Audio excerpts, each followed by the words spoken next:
तो दोस्तों आज की इस वीडियो में आप सबको एक रिपोर्ट के माध्यम से ये जानने को मिलेगा कि एक हथियार के लिए, फिर वो चाहे हथियार किसी भी कैटेगरी का हो, किसी भी टाइप का हो, उसमें आप एक नेवल शिप को शामिल कर सकते हैं, एक मिसाइल को शामिल कर सकते हैं, एक फाइटर जेट को शामिल कर सकते हैं। यानी कि हर प्रकार के हथियार के लिए उसके शुरुआती ऑर्डर कितने ज़्यादा मायने रखते हैं, ये आप सब इस वीडियो में जानेंगे। और कैसे एक कंट्री के द्वारा अपने हथियार को जब एक्सपोर्ट मार्केट में पुश किया जाता है तो उसको कैसे पुश किया जाता है, ये भी कितना ज़्यादा इंपॉर्टेंट होता है, ये भी आप सबको इस वीडियो में जानने को मिलेगा। क्योंकि अक्सर हम भारतीय अपने तेजस को लेकर के जिस बात को एक्सेप्ट नहीं करते हैं, उस बात को खुद अब मलेशियंस ने यहाँ पर एक्सेप्ट किया है।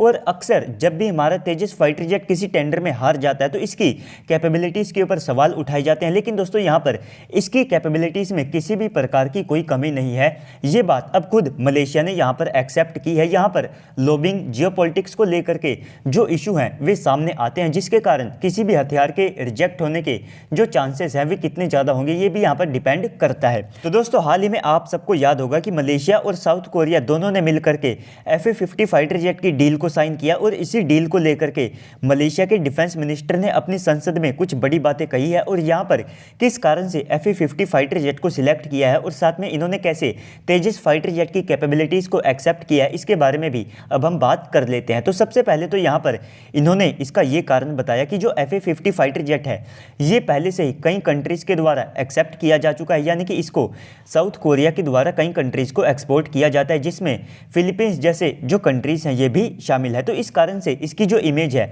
वो काफ़ी ज़्यादा अच्छी बन चुकी है और ये एक रिलायबल फाइटर जेट माना जाता है। लेकिन यहाँ पर मलेशिया ने यह भी कहा कि सबसे पहले इसकी जो कैपेबिलिटीज़ हैं ये तेजस से कम है और इसी के साथ में अगर वे यहाँ पर तेजस फाइटर जेट को खरीदते तो वे काफ़ी ज़्यादा कम कॉस्ट के साथ में एक बेटर फाइटर जेट को खरीद सकते थे। लेकिन FA-50 की जो इमेज है ये काफ़ी ज़्यादा बेटर है। FA-50 लगभग साउथ कोरिया के द्वारा 200 की संख्या में अब तक बनाया जा चुका है। तो इस कारण से इस एयरक्राफ्ट के ऊपर जो भरोसा है वो यहाँ पर काफ़ी ज़्यादा किसी भी कंट्री का बढ़ जाता है। तो यहाँ से ये सब साफ दिखाई देता है कि एक फाइटर जेट को जब आप बड़े नंबर के अंदर ऑर्डर करते हैं तो इसके कारण एक्सपोर्ट मार्केट में उसका इम्पैक्ट कितना ज़्यादा पड़ता है। क्योंकि इससे साउथ कोरिया को अपने FA-50 फाइटर जेट की लंबे समय तक प्रोडक्शन लाइन को चालू रखना पड़ेगा, इनको सपोर्ट और मेंटेनेंस को लेकर के अपनी जितनी भी फैसिलिटीज़ है उनको भी चालू रखना पड़ेगा, जिसके कारण किसी भी कंट्री का इनके ऊपर जो भरोसा है वो काफ़ी ज़्यादा बढ़ जाता है। और 200 की संख्या में जब इस एयरक्राफ्ट को बनाया जा चुका है और अब भी यहाँ पर इसके और ज़्यादा ऑर्डर मिल रहे हैं, तो इस कारण से ये एयरक्राफ्ट एक्सपोर्ट मार्केट में इस्टेब्लिश हो चुका है, जिसके कारण इसकी रेपुटेशन काफ़ी ज़्यादा अच्छी बन चुकी है। तो यहाँ पर अब ये आप सबको पता चल चुका होगा कि एक एयरक्राफ्ट के डोमेस्टिक ऑर्डर भी कितना ज़्यादा इम्पैक्ट डालते हैं। तो जब एक एयरक्राफ्ट के काफ़ी ज़्यादा बड़े नंबर के अंदर ऑर्डर दिए जा चुके हैं और आने वाले समय में भी इसको काफ़ी ज़्यादा बड़े नंबर के अंदर ऑर्डर किया जाएगा, तो इससे किसी भी कंट्री को अपने एयरक्राफ्ट की सप्लाई चेन को लेकर के, इसके स्पेयर्स को लेकर के चिंता करने की आवश्यकता नहीं पड़ती है।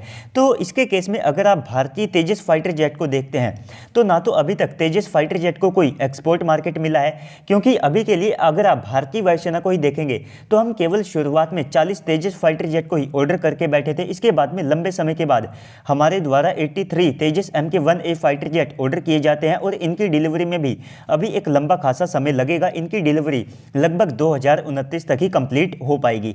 लेकिन अब तक हमने तेजस को लेकर के जिन गलतियों को किया उनको अब हम सुधारने की भी कोशिश कर रहे हैं, जैसा कि इसके अंदर इंडिजीनियस कंटेंट की जो मात्रा है वो बढ़ाई जा रही है, जिससे कि इस एयरक्राफ्ट को लेकर के ज़्यादातर जो कंट्रोल है वो भारत के पास में मौजूद रहे। साथ ही साथ MK-1A स्टैंडर्ड के जो टोटल नंबर है ये भारतीय वायुसेना के पास में 123 के आसपास पहुंच जाएंगे। और इसके बावजूद भी 50 से लेकर के 60 और एयरक्राफ्ट यहां पर पाइपलाइन के अंदर पेंडिंग पड़े हैं। यानी कि एडिशनल तेजस MK-1A को और ज़्यादा ऑर्डर किया जा सकता है, जिसके कारण कहीं ना कहीं हमारा जो डोमेस्टिक मार्केट है वो काफ़ी ज़्यादा बड़ा होगा और इनके इतने ज़्यादा बड़े यूज़ के कारण बाकी देश भी यहाँ पर अपना जो इंटरेस्ट है वो शो कर पाएंगे और भारत के ऊपर अपना भरोसा जता पाएंगे।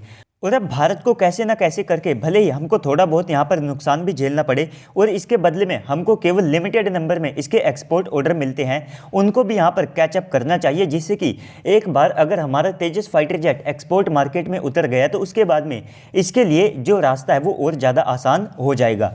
तो दोस्तों ओवरऑल इस पूरी वीडियो के बाद अब आप सबको क्या लगता है कमेंट सेक्शन में बताइएगा। और कभी भी तेजस हमारी कैपेबिलिटीज़ के कारण रिजेक्ट नहीं किया गया, ये भी अब आप सबको यहाँ पर समझ में आ चुका होगा। तो तो वीडियो को लाइक कीजिएगा, साथ में चैनल को भी सब्सक्राइब कर दीजिएगा ताकि आपको भविष्य में भी ऐसे ही वीडियोस मिलते रहे। बाकी तो आज की इस वीडियो में इतना ही, मिलते हैं अगली वीडियो में, तब तक के लिए गुड बाय, जय हिंद।